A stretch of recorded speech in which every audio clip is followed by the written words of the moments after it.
오늘은 여러분과 함께 분노에 대하여서 말씀을 묵상하려고 합니다. 오늘의 말씀 제목을 은혜를 쏟아버리게 하는 것, 분노, 이렇게 정했습니다. 그러니까 분노는 은혜를 쏟아버리게 하는 것이다 라는 말입니다. 그래서 결론이 뭐겠어요? 분노를 내지 말자, 그겁니다. 하지만 우리도 흔히 겪는 일이지만 이 분노라는 것이 내 마음대로 잘 안 되는 것 중에 하나입니다. 그렇잖아요, 여러분? 야, 내가 화를 내지 말아야지, 내가 분노하지 말아야지. 그래도 화가 나고 분노에 휩싸이게 되는 것이 오늘 우리의 일상이라는 겁니다. 그래서 요즘 세대를 가리켜서 뭐라고 말하냐면 분노 조절 장치를 잃어버린 세대라는 말을 합니다. 내 안에서 일어나는 분노를 잘 조절해야 되는데 그것이 안 된다는 거예요. 분노가 조절이 안 되는 거예요. 분노는 갈등을 유발시킵니다. 그래서 내 안에서 일어나는 내적 갈등에서부터 시작해서 내가 아닌 다른 사람들에게까지 영향을 주는 외적 갈등까지 분노는 다양한 갈등을 유발시킵니다. 그리고 마침내 이 돌이킬 수 없는 이 분노가 돌이킬 수 없는 치명상을 불러오게 됩니다. 분노가 가져다 오는 치명상이 뭘까요? 돌이킬 수 없는 치명상. 분노의 극한 상황이 돼가지고 돌이킬 수 없는 뭐가 되는 거예요? 사람을 죽이는 겁니다. 살인까지 불러오는 겁니다. 근데 분노의 결과가요, 상대방을 죽이는 것에서 끝나는 것이 아닙니다. 분노의 결과가 죽인다는 게 여러분, 그러니까 사람이 목숨, 이 생명, 육체의 생명을 죽이는 것도 죽이는 거지만 뭐예요? 영혼도 죽이는 거예요, 분노가. 그런데 이 육체의 생명이나 영혼의 이 생명까지도 죽이는 이 분노가 상대방 한 사람만 죽이는 게 아니에요. 그것은 소위 말하는 불특정 다수를 향한 묻지마 살인을 하기 때문에 이 분노는요, 한 개인의 문제가 아니라 집단, 공동체의 문제가 되는 거예요. 여러분 뭐 그런 거 보잖아요. 뉴스에 보면 어떤 사람이 차를 몰고 그냥 여의도 광장에 확 질주해버리는 거예요. 광장에 모인 사람들이 그 차에 치여서 다 죽잖아요. 분노예요, 분노. 정화되지 못한, 조절되지 못한 분노의 결과라는 말입니다.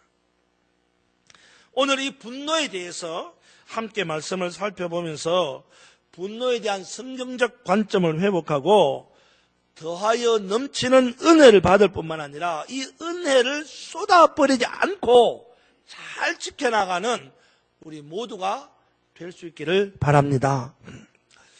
오늘 우리가 함께 읽은 이 본문 민수기 20장은 바로 이 분노의 대표적인 예라고 말할 수 있습니다. 광야를 떠돌아다니던 이스라엘 백성이 흰 광야의 가데스라는 곳에 머물게 됩니다. 가데스라는 곳에. 문제는 여전히 이 광야를 떠도는 이스라엘 백성들에게 뭐가 없어요? 물이 없다는 거예요. 물. 사실 여러분, 광야에 물이 없다, 사막에 물이 없다, 이건 뭐예요? 지극히 당연한 거죠. 사막에 물 있는 거 봤어요? 파도 물이 안 나오는 게 사막인데 사막에 무슨 물이 있겠냐 이 말입니다. 그러니까 사막에, 광야에 물이 없다, 이건 지극히 당연한 겁니다. 하지만 이 지극히 당연한 일도 막상 내가 당하면요, 그 지극히 당연한 일이기 때문에 그럴 수 있어 라고 쉽게 받아들여야 되는데 그러지를 못하는 거예요. 지극히 당연한 일이지만 그것이 내게 닥치면 그럴 수 있어 라고 쉽게 용납하지 못하고 뭐 하는 거예요? 불평하고 원망을 한다는 거예요. 오늘 이스라엘 백성들도 마찬가지입니다. 신광야 가데스에 머물게 된 이스라엘 백성들은 물이 없다는 이유 때문에, 이 지극히 당연한 이유 때문에 모세와 또다시 불평하고 원망하는 다툼이 일어나게 되는 겁니다. 사실 모세와 아론의 입장에서는 이 불평과 원망을 하는 이스라엘 백성들이 세상스러운 것도 아닙니다. 홍해 앞에서부터 불평하고 원망했던 이스라엘 백성들이 홍해를 건너는 기적을 체험하고 난 다음에도 여전히 불평하고 원망을 했기 때문입니다. 그렇잖아요. 홍해를 건너고 난 다음에 물이 없다고, 또 그냥 물이 쓰다고 불평하고 원망했죠. 또 낮이면 태양이 뜨겁다고 불평하고 원망하죠. 밤이 되면 너무 춥다고 불평하고 원망하죠. 나중에는 먹을 것이 없다고 불평하고 원망하죠. 아니 무슨 문제만 생기면 그 문제를 놓고 하나님을 찾아가서 엎드리고 하나님의 뜻을 구하기보다는 불평하고 원망만 하니, 오늘 이 신광야 가데스에서 물이 없다고 불평하는 이스라엘 백성들을 보며 모세와 아론이 별로 세상스러운 것도 아니다, 그런 생각을 할 수 있다 이 말입니다.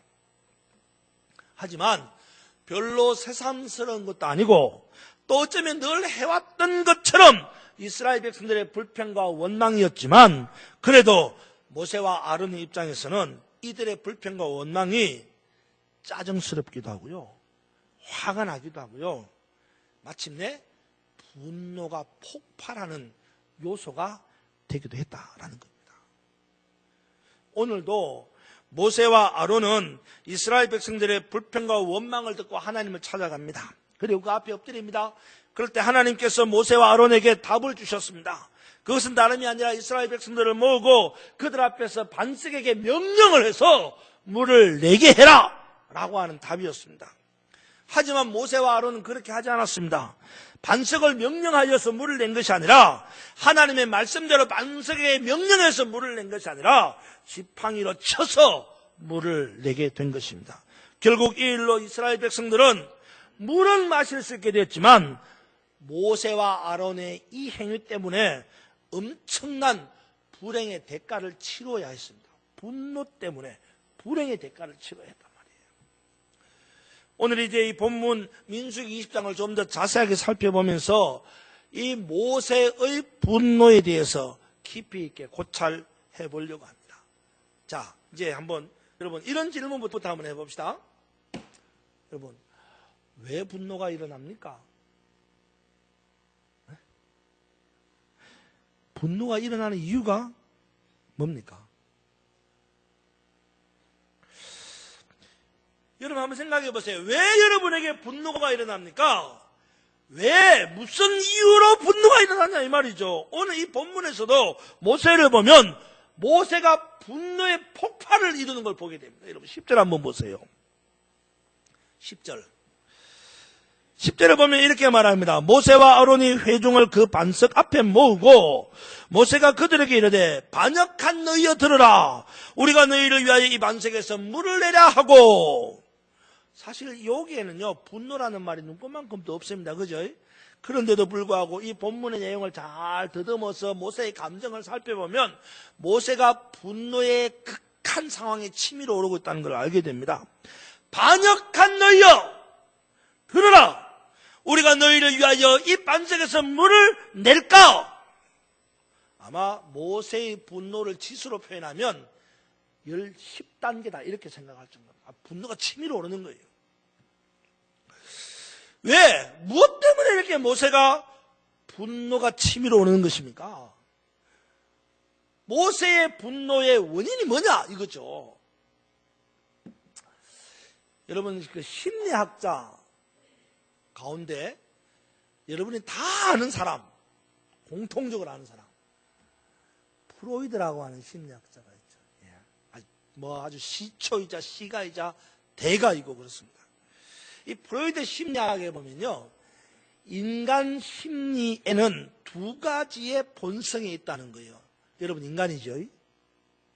그러면 저나 여러분 안에 뭐가 있는 거예요? 두 가지의 본성이 있다는 거예요. 다 똑같이 본성이 있다는 거예요. 그러니까 하나가 뭐냐? 리비도라는 건, 이 프로이드의 용어입니다만, 리비도라는 것인데, 이게 우리말로 풀어보면 이겁니다. 성욕, 성적 충동이라는 겁니다. 이게 모든 인간이 가지고 있는 기본적인 요소라는 겁니다. 이 성적 충동, 성욕, 리비도가 있어서 사람이 움직이는 거예요. 그러니까 이게 기본적인, 본능적인 사람이 갖고 있는 욕구예요. 성욕. 이 사람을 움직이게 만들어요. 모든 사람이 다 가지고 있는 거예요. 그리고 또 한 가지가 있는데 그게 뭐냐 하면 어그레션이라는 겁니다. 어그레션이라는 건데 이건 뭐냐 하면 공격성이라는 거예요. 공격성. 근데 공격성이라는 말을 우리가 좀 표현하기 그러니까 우리 안에 있는 게 공격성이 있다라는 말을 우리가 좀 쉬운 말로 바꾸면 그게 바로 화가 되고 분노가 되는 거예요. 이게 모든 사람에게 다 있다는 거죠. 그래, 우리 모든 사람들에게는요, 분노라는 게 있어요. 저도 사람이니까 제 안에 분노가 있다고. 화를 돋구지 마십시오. 분노가 있다고요. 누구나 다 가지고 있는 거예요. 다 모든 사람들이 다 갖고 있어요. 성인군자처럼 보이지만 그 안에 다 있어요. 다. 그런 면에서 보면 분노가 폭발한다. 당연한 거죠. 어떤 기준을 설정해놓고 그 기준에 도달했느냐 못했느냐를 따질 때에 분노가 생기는 것은 인간의 본성이다 이 말입니다. 근데 특히나 우리나라 사람들에게는요 이 분노가 더 익숙한 겁니다. 우리는 지금까지 분노라는 말은 잘 안 사용했어요. 그죠? 대신에 다른 말로 뭘 사용해요? 화. 그래가지고 우리의 귀에 익숙한 게 무슨 병이에요? 화병이에요. 화병. 시커멓게 속이 썩어가는 화병이 생긴다. 그죠? 이렇게 본다면 모세의 분노는 어쩌면 인간 본성으로 지극히 당연한 것이다. 이렇게 말할 수 있다는 거예요.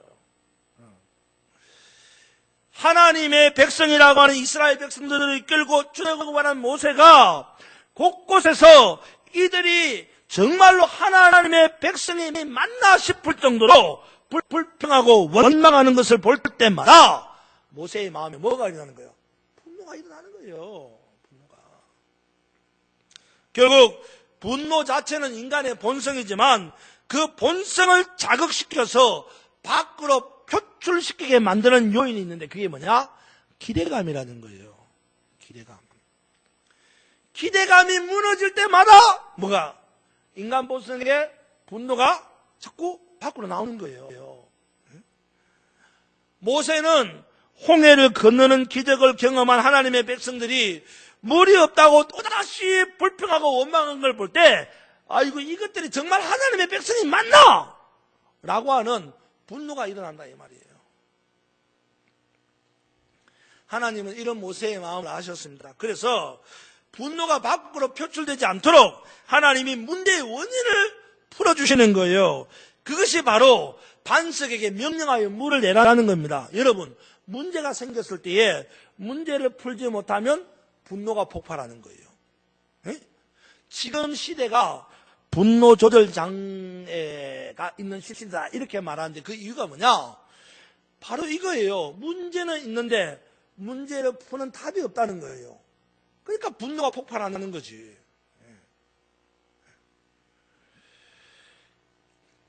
하나님도 이걸 잘 알고 계셨습니다. 그래서 모세에게 물이 없다고 불평하고 원망하는 이스라엘 이 백성들의 문제를 풀어줄 방법으로 반석에게 명령해서 물을 내라! 이렇게 이야기하는 거예요. 하지만 그럼에도 불구하고 모세는 기어이 분노를 폭발시킵니다. 반역한 너희들아. 이 반역한 너희들아라는 말은요, 지금 우리 성경이고 이전 성경, 개역 한글 성경에 보면 뭐라고 쓰냐면 패역한 너희들아, 패역한 백성들아 이렇게 했어요. 패역이라는 말입니다. 좀 더 어려운 말이지만 좀 더 강한 이야기죠. 우리가 너희를 위하여 물을 낼까 이 반석에서 이렇게 말하는 거예요.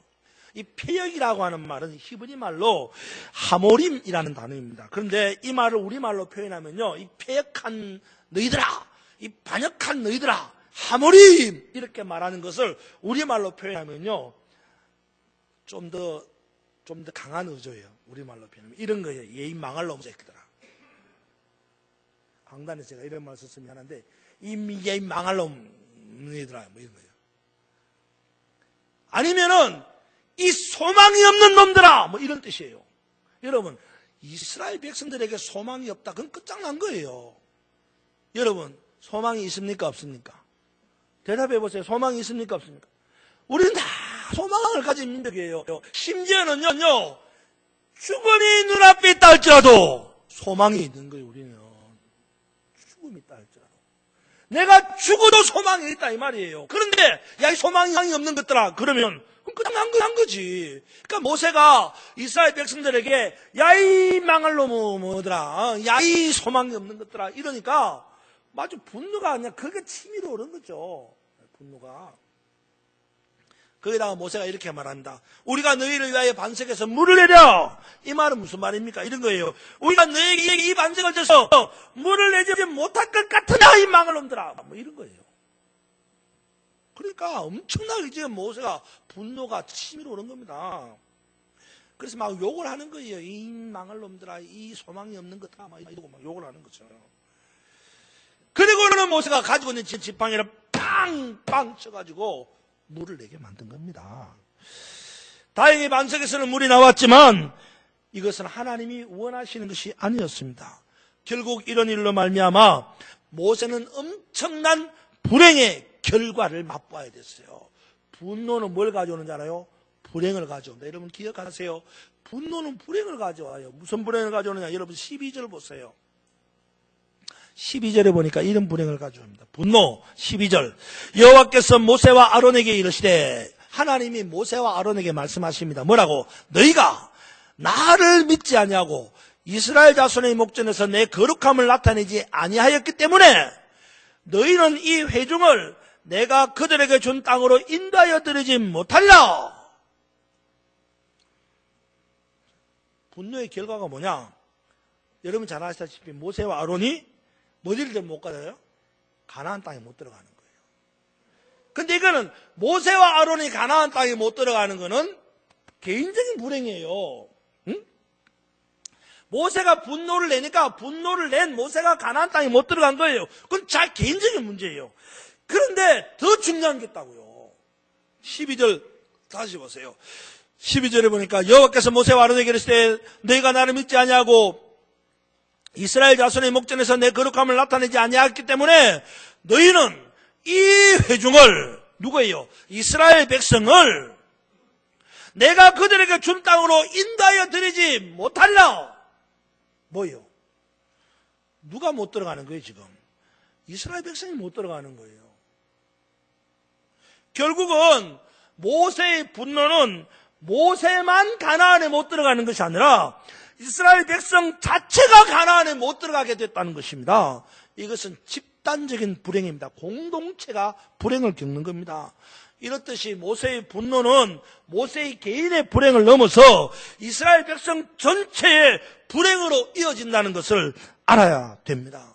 여러분, 이걸 아셔야 돼요. 분노는 나만 불행한 게 아니라 내가 속한 집단, 내가 속한 공동체가 불행해진다는 사실을 알아야 됩니다. 그래서 분노를 조절해야 되는 거예요.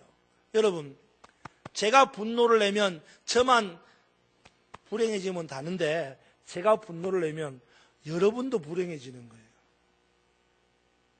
뭐 목사님 불행해지는 거 나하고 무슨 상관이 있어? 그렇게 말씀하시는 분이 있으면 제가 엄청 섭섭할 겁니다. 왜냐? 이유가 있어요. 여러분, 남편이 불행하면 아내가 불행해요, 안 불행해요? 안 불행해져요. 남편이 불행하면 아내가 불행해요, 안 불행해요? 왜 그래요? 아내가 불행하면 남편이 불행해요, 안 불행해요? 왜 그래요? 이유가 뭐예요? 두 사람은 뭐로? 사랑으로 엮여있는 공동체이기 때문입니다. 아버지가 불행하면 자식이 불행하고 자식이 불행하면 아버지가 불행한 거예요. 목사가 불행하면 그 교인이 불행한 거고 그 교인이 불행하면 목사가 불행한 거예요. 왜? 사랑의 공동체로 묶여져 있기 때문이에요. 그래서 목사가 불을 내면 안 돼요. 왜? 목사만 불행한 게 아니라 교인이 불행하기 때문이에요. 남편이 분을 내면 안 돼요. 왜? 남편이 분을 내어서 아내가 불행해지고 아들이 불행해지기 때문이에요. 무슨 말인지 알아요? 분노는 자기만의 불행이 아니라 집단, 공동체의 불행을 가져온다는 겁니다. 그래서 여러분, 리비도, 어그제이션이라고 하는 이런 근본적으로 가지고 있는 분노가 우리의 본성이긴 하지만 그 본성을 없애할 수는 없어요. 그러나 조절해야 된다. 조절. 그러지 않으면 불행해지는 거예요. 아시겠어요? 이 모세의 분노가 어떻게 표현되느냐 하면요, 모세의 분노가 믿지 아니하는 것으로 드러나는 거예요. 성경에 보면 여러분 12절 다시 보세요.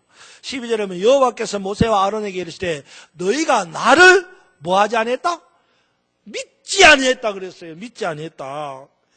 여보세요. 모세가 막 분노가 치밀어 올랐습니다. 그렇게 되니까 오늘 성경은 뭐예요? 믿음을 잃어버렸다는 거죠. 이 말은 하나님께서 반석을 명령해서 물을 내라고 하셨는데 모세는 이것을 순종하지 아니하고 지팡이로 쳐서 물을 냈다 이 말이에요. 그러니까 하나님은 뭐로? 말씀으로 물을 내라 그러는데 모세는 뭐로? 지팡이로 물을 낸 겁니다. 요걸 뭐예요? 불순종이잖아요. 하나님은 요렇게 하라 그랬는데 모세는 그렇게 안 하고 지 마음대로 한 거예요. 불순종이에요. 그런데 모세는 분노로 말미암아 불순종을 가져왔지만 성경은 그걸 가리켜서 불순종이라고 말하지 않고 뭐라?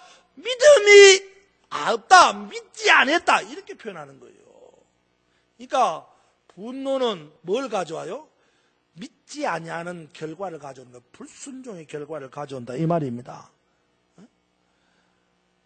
믿음은 뭐예요? 믿음은 순종입니다. 근데 믿지 아니하니까 불순종이 오는 거예요. 그래서 분노가 불순종을 불러오는 겁니다.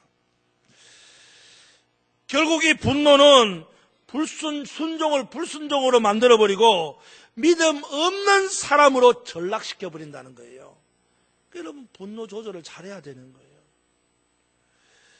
뿐만 아니라 분노는 어떤 모습으로 나타나냐면 12절에 보면 하나님의 거룩함을 나타내지 못한다는 거예요. 12절 여러분 다시 보세요.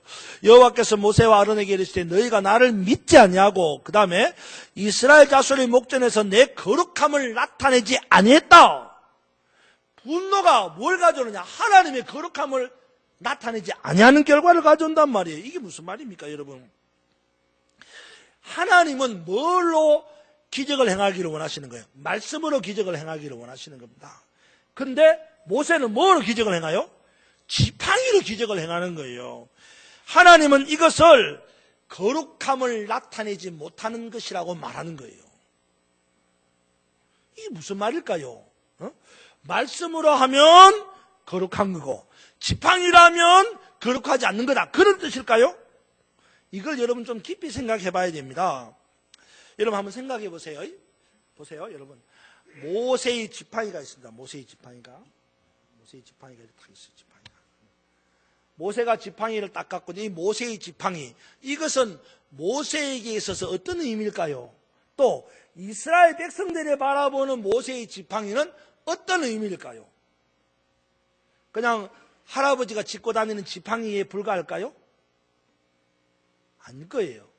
그렇죠? 예. 모르긴 몰라도 모세의 이 지팡이는 이스라엘 백성들이 볼 때에 또 모세가 생각할 때에 대단한 지팡이로 여겨졌을 겁니다. 보세요. 모세는 지팡이 들고 홍해를 가를 때에도 이 지팡이로 딱 내리쳤더니 물이 딱 갈라지는 거예요. 광야에서 백성들이 불뱀에 매여가지고 물려갖고 죽을 때 지팡이를 딱 세웠더니 이 지팡이를 바라보는 사람들마다 다 살았어요. 모세가 이스라엘 백성들을 데리고 출애굽하기 전에 술사들 앞에서 바로 앞에서 지팡이를 딱 던졌더니 이게 뭐가 됐어요? 뱀이 되었어요. 뱀이. 모세가 지팡이를 들고 나일강을 딱 쳤더니 나일강이 뭐예요? 핏물로 다 변해버리는 거예요. 그러니까 이 모세의 지팡이는 한마디로 말해서 뭐예요? 요술지팡이. 특별한 지팡이입니다. 무슨 능력이 있는 지팡이처럼 보이는 거예요. 좀 심하게 말하면 이 지팡이가 신유단지입니다. 이 지팡이만 있으면 다 되는 거예요. 다 되는 거예요. 어쩌면 지팡이가 신이 될 수 있습니다. 70회 총회 때에 교회 내 십자가는 다 없이 한다. 이게 우리 교단 결론이었습니다. 우리 십자가 교회 안에 붙여놓고 있잖아요. 저도 못 뛰겠더라고요. 왜? 우리가 그만큼 십자가에 대한 이미지를 강하게 갖고 있는 거예요. 이 성전에서 십자가를 떼내고 이 성전의 모양을 만들었다 한번 생각해 봅시다. 그러면 여러분들이 이 교회에 왔나? 강당에 왔나? 그런 생각 들어가요. 그만큼 우리가 십자가에 대한 이미지가 신격화되어 있을 수 있다는 거예요. 성당에 가보면요, 곳곳이 다 십자가입니다. 그러니까 모세는 이 지팡이가 이스라엘 백성들에게 신격화된 물건이나 마찬가지예요. 그래서 하나님은 그런 그 모세의 지팡이를 더 이상 사용하지 말고 이제는 기적을 지팡이로 행하는 게 아니라 뭐로? 말씀으로 하라. 이거예요. 명령해서. 그래서 지팡이로는 사람만 모으고, 왜? 지팡이는 사람을 모으는 능력이 있을 수 있잖아요. 맨날 이걸로 일을 시켰으니까. 지팡이 빨딱 들면 와, 지금 모세가 또 뭔 일을 하려나 보다. 사람이 다 모이져요. 그때에 명령해라. 말씀으로. 그래서 반석에서 물을 내게 해라. 이렇게 이야기하는 거예요. 하지만 모세는 분노로 하나님의 계획을 거르칩니다. 말씀으로 기적을 행하라고 하신 이 하나님의 명령을 불순종하고 지팡이로 기적을 행하는 것입니다. 결국은 이것으로 말미암아 모세는 불행한 결과를 겪게 된 것입니다. 이처럼 분노는 믿음의 순종을 잃어버리게 만들고 하나님의 거룩함을 드러내지 못하게 만드는 것이었습니다. 그렇기 때문에 분노는 조절돼야 되는 거예요. 여러분, 분노는 조절해야 됩니다. 분노를 없이 할 수는 없지만은 분노를 조절해야 되는 거예요. 자, 그러면 결론적으로 어떻게 해야지 분노를 조절할 수 있느냐? 분노를 조절하는 방법이 뭐냐? 두 가지. 하나는요, 기대감을 낮추어야 돼요. 기대감. 무슨 말인지 알아요? 기대감을 낮추어야지 분노가 조절될 수 있는 거예요. 모세는 이스라엘 백성들에 대하여서 기대감이 컸어요. 모세가 생각하는 이스라엘 백성들이 어떤 백성입니까? 하나님의 백성이에요. 택하신 백성이에요. 구별된 백성이에요. 하나님의 자녀들이에요. 그러니까 모세가 이스라엘 백성들을 바라볼 때에 그 큰 기대감이 있었다는 거예요. 그런데 이 큰 기대감 앞에 이스라엘 백성들이 보여주는 행동은 뭐예요? 맨날 불평하고 원망하는 거예요. 그러니까 분노가 안 생겼냐 이 말이에요. 기대감을 낮춰야 됩니다. 여러분, 부부 간의 분노 이유 가운데 하나가 뭐예요? 기대감이에요. 아내가 남편에게 기대하는 기대감이 분노를 불러오는 거예요. 남편이 아내에게 대한 기대감이 분노를 불러온다 이 말입니다. 고부 간에 시어머니와 며느리의 갈등과 분노 요소가 뭐예요? 기대감입니다. 기대감. 여러분, 결혼할 때에 내 시어머니랑 아유 우리 시어머니는 진짜 말도 안 통하는 그런 며느리가 어디 있겠어. 그래도 결혼할 때는 자기 남편 될 사람 신랑을 바라보니까 그래도 내 이 아름다운 신랑을 낳아준 이 멋있는 신랑을 낳아준 시어머니가 대단한 시어머니일 거야라고 생각하고 만나봤는데 그 시어머니가 하는 말, 그 시어머니가 하는 행동 이런 걸 보니까 자기 기대감이 무참하게 무너지는 거예요. 부모와 자식 간의 기대감이 무너질 때 분노가 생기는 거예요. 제가 그랬잖아요. 제가 우리 아들 얼마나 제가 우리 아들한테 분노한 거 여러분 잘 아시잖아요. 그죠? 제가 그냥 우리 아들 그냥 맨날 야구방망이에 두들겨 팼다 그랬잖아요. 제가 죽일 놈입니다. 근데 그만큼 제가 뭐가 큰 거예요? 기대감이 큰 거예요. 제가 우리 사람이랑 결혼하고 난 다음에 하나님 주시는 아이를 가지기 전에 제가 하나님께 그런 기도해요. 하나님께서 제게 아들을 주시면 제가 그 아들을 잘 키워가지고 의사로 만들어가지고 그래가지고 세계 곳곳을 돌아다니면서 어쩌고 저쩌고 누구 마음대로? 내 마음대로. 근데 혼자 막 그렇게 기대감을 갖고 있는데 애가 딱 생긴 거예요. 야, 이건 완전 기도 응답이에요. 우리 아들이 얼마나 잘생겼는지 제가 그랬잖아요. 어렸을 때 사진 보면 남양분도 뚜껑같이 생겼다고. 남양분이 그 뚜껑에 나오는 애기 사진 있잖아요. 어르신들 봤죠? 눈 동글동글하고 얼마나, 제가 거짓말 하지나 갖고 있습니다. 보고 와서. 기대감이 얼마나 큰지 모릅니다. 이거 하나님의 선물이다. 이거 하나님의 응답이다. 그리고 정말 하나님이 내 아들에게 주신 이 아들이 정말 큰일 할.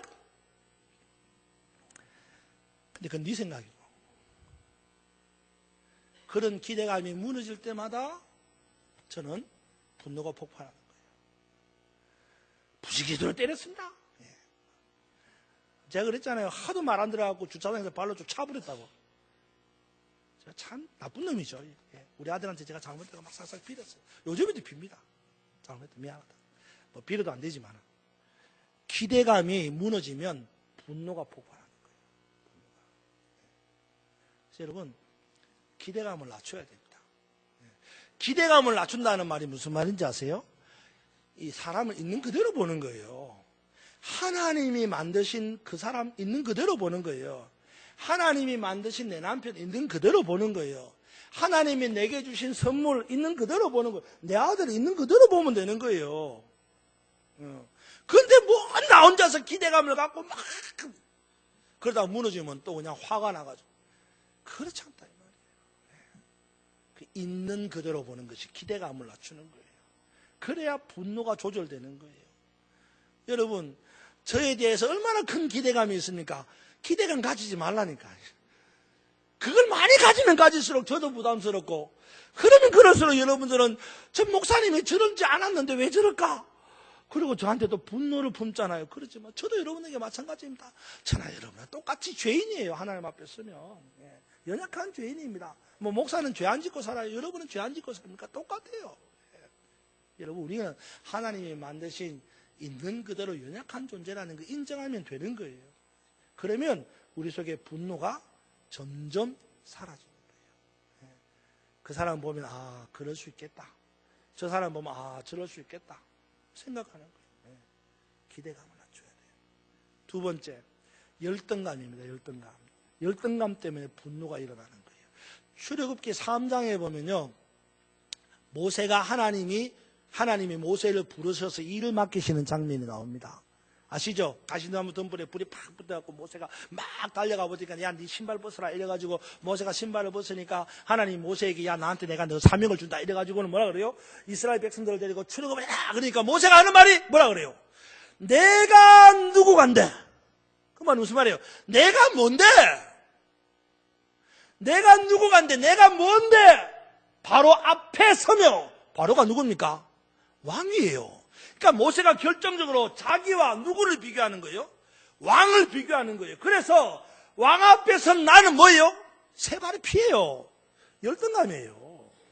내가 뭔데? 내가 무슨 존재인데? 내가 뭐길래 왕 앞에 서가지고 이걸 데려가니 많이 그렇게 한단 말입니까? 그런 이야기예요. 모세가 열등감이 폭발하는 거죠. 제가 프로이드 심리학을 이야기했는데, 프로이드 심리학을 전승하는 또 다른 정신심리학자가 한 사람인데, 알프레드 아들러라고 하는 사람이 있습니다. 이 심리학 공부를 한 사람들은 다, 강 집사님 다 깨시겠죠. 제가 혹시라도 도사 앞에 이런 거 흔들면 죄송합니다. 알프레드 아들러라고 하는 심리학자가 있는데, 이 심리학자가 이야기하는, 이 프로이드는 리비도와 아우젠드를 이야기하는데, 이 알프레드가 이야기하는 그 사람의 그 중심에 있는 것 가운데 하나가 뭐냐면 열등감과 우월 추구라는 거예요. 여러분 속에 그런 게 있다는 거예요. 열등감과 우월 추구. 열등감이 있고 그 열등감을 가진 사람이 우월을 추구한다는 거죠. 나아지려고 한다는 거죠. 근데 이 열등감을 가진 사람이 그냥 열등감을 가진 사람으로 가만히 있으면 뭐가 되냐? 패배주의자가 되는 거예요. 그런 사람들은 페미니스트가 되는 거죠. 그래서 염세주의자가 되는 거예요. 스스로 무너지는 거죠. 그런데 대부분의 사람들은 사실 그런 페미니스트 쪽보다 열등감에서 우월 추구 쪽으로 가는 거예요. 여러분들 다 그런 거예요. 나 참 못났는데 내가 뭔가 좀 해야겠다. 이렇게 한다는 거죠. 근데 그렇게 하다가 잘 되면 되는데 잘 안 되는 거예요. 그리고 그게 잘 안 되면 결국 열등 컴플렉스가 되는 거예요. 그 열등 컴플렉스가 표출되는 게 뭐냐? 분노라는 거예요. 분노. 그리고 열등감에 사로잡히는 사람이 우월 추구를 막 하다가 우월감에 도취되는 게 있어요. 그게 우월 컴플렉스입니다. 우월 컴플렉스도 분노를 유발하는 거예요. 왜? 내가 우월 컴플렉스를 가지면 상대방이 뭐라 보는 거예요? 개똥으로 보이는 거예요, 상대방이. 그래갖고 상대방 보고 뭐라 하냐면, 아니, 그거밖에 못해? 이거예요. 분노가 폭발하는 거예요. 사람 마음속에 이 열등감은 분노를 만드는 거예요. 우리가 한데 열등감이 없다고 생각하십니까? 아니, 다 있어요. 저도 있습니다, 열등감. 저도. 우리 모두가 다 그런 열등감이 있어요. 그래서 그 열등감으로 말미암아 우월 또는 열등 컴플렉스가 생기고 그것으로 말미암아 분노가 일어나는 거예요. 모세 보세요. 내가 뭐 간대? 열등이죠. 그래서 하나님이 모세에게 뭘 줘요? 쥐적 같은 힘을 주잖아요. 뭐 지팡이 던지면 뭐 일이 나고 뭐 그냥. 그래서 모세가 뭐예요? 우월 추구가 되는 거예요. 우월 컴플렉스가 걸리니까 이스라엘 백성들이 그죠? 예. 별 시답지 않는 것들로 보이는 거지. 예. 이것들이 말이야 하나님의 백성이라 그러니까 맨날 불평하고 원망하고 이것들이 뭐 하나님의 백성이야 이러는 거예요. 제가 말씀 준비하면서 회개 많이 했어요. 제가 어떤 때는요, 여러분들 보면서 막 화가 날 때가 굉장히 많았어요. 도대체 말이야, 이 항존집자가 내가 새벽 기도도 안 나오고, 그게 무슨 항존집자야. 응? 항존집자가 내가 수요 예배도 안 나오고 말이야. 그게 뭔 항존집자야. 응? 제가 정말 그렇게 많이 했어요. 무릎 꿇고 회개했어요. 아, 하나님. 우월 컴플렉스. 그것이 분노를 유발하게 되고, 마치 내가 잘하고 상대방은 못하는 것처럼. 그렇다고 여러분 새벽기도 안 나와도 된다 그 말 아니에요. 새벽기도 나와야지. 무슨 말인지 알아요? 여러분 오늘 우리가 분노를 조절하지 않으면 나도 망하고 같이 공동체도 망하는 거예요. 분노를 조절해야 됩니다. 분노를 조절하기 위해서 뭘 해야 되느냐? 기대감을 낮춰야 돼요. 열등감을 조절해야 됩니다. 그건 뭐 결론적으로 뭐냐? 있는 그대로 보는 거예요. 저도 여러분을 있는 그대로 보는 거예요. 여러분도 저를 있는 그대로 보는 거예요. 남편도 아내를, 아내도 남편을, 부모도 자녀를, 자녀도 부모를 있는 그대로 보는 거예요. 그러면 우리가 가진 분노는 훨씬 더 낮아집니다. 은혜를 쏟아버리게 하는 이 분노를 조절해서 더하여 넘치는 은혜를 유지하는 축복이 있기를 주님의 이름으로 축원합니다.